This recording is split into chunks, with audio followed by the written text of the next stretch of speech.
Bonjour à tous, bienvenue sur Les Livres s'enchaînent. Aujourd'hui, je vous présente L'évanouissement de Marie de Natacha Sadoun, paru aux éditions Buchet-Chastel. C'est un livre de la rentrée littéraire 2021. Je n'ai pas réussi à choper l'auteur sur les réseaux. Je vous montre sa photo.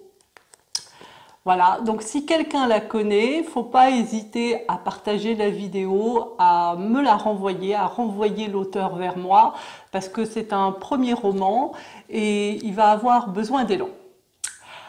Alors, que peut-on savoir de ce livre en le regardant simplement sur toutes ses faces, sans lire la quatrième de couverture? Alors, cette méthode-là, c'est Guénaël Boutouillet qui me l'a apprise lors d'une formation de lecture en tête. Donc, on voit que c'est un roman qui n'est pas très épais. On voit que l'auteur est une femme qui a déjà un petit peu de vécu derrière elle, qu'elle semble avoir eu quelques malheurs dans sa vie aussi. Et le titre est particulièrement intriguant. L'évanouissement de Marie, ça peut évoquer quelque chose de religieux, ça peut évoquer une femme qui s'évanouit tout le temps. Alors pour avoir la réponse, il n'y a qu'une seule chose à faire, c'est ouvrir le livre. Et là, dès qu'on commence la lecture, le lecteur s'aperçoit immédiatement que l'écriture est particulièrement soignée et dense. Je ne veux pas dire par là que l'écriture est lourde, hein, bien au contraire, mais les phrases sont toutes denses. Alors, c'est l'histoire de Marie et de Paul.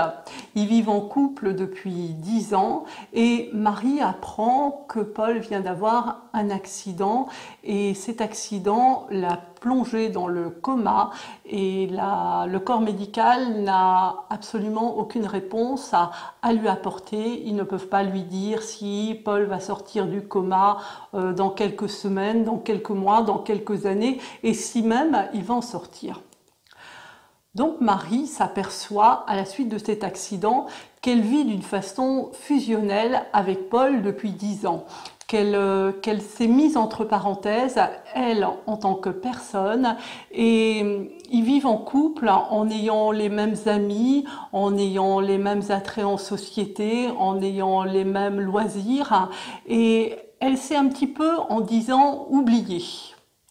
Elle a oublié la personnalité qu'elle était, elle a oublié ses désirs, elle s'est mise de côté pour vivre intensément avec Paul.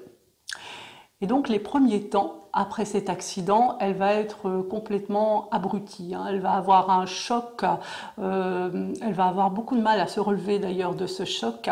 Et pendant quelques mois, elle va sombrer dans tout.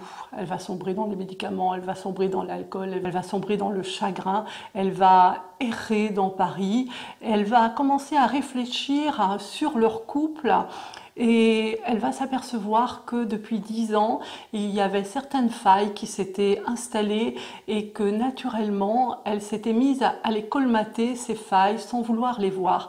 Et là, l'accident, il rouvre d'un coup toutes ces failles qui commencent à prendre une importance prodigieuse dans l'esprit de Marie. Donc c'est un roman qui nous entraîne dans des réflexions continues, hein. Je ne vais pas parler de roman psychologique parce que c'est un genre qui a vraiment vu le jour et eu son apogée il y a de ça 10-15 ans et qui s'est usé. J'en ai lu beaucoup, mais partir sur des pistes comme celui-là m'a fait partir, c'est la première fois en fait que je pars sur une piste comme celle-là.